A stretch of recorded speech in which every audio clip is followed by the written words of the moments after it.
ইমাপা খ্যাত একজন content creator পুলিশের হাতে কট হয়েছেন। তো প্রিয় দর্শক, আপনি যদি একজন কন্টেন্ট ক্রিয়েটর হয়ে থাকেন, আপনাদের জন্য ভিডিওটি খুবই গুরুত্বপূর্ণ। কেননা এই ভিডিওতে যে তথ্যগুলো আপনারা জানতে পারবেন বা শুনতে পারবেন, আপনাদের চোখ কপালে উঠতে পারে। তো প্রিয় দর্শক, কি ছিল অপরাধ এই ক্রিমাপা?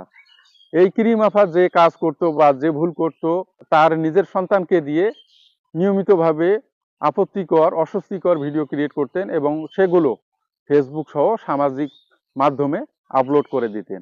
এর প্রেক্ষিতে অনেকেই তার সমালোচনা করেছেন, বিরূপ মন্তব্য করেছেন এবং তার প্রেক্ষিতে তাকে গ্রেপ্তার হতে হয়েছে। শুধুমাত্র ভাইরাল হওয়ার নেশায় কিংবা ভিউজ বাড়ানোর নেশায় যে কাজগুলো আপনার আমার দ্বারাই সম্ভব হতো না, সেই কাজই কিন্তু করেছেন এই ক্রিমাপা।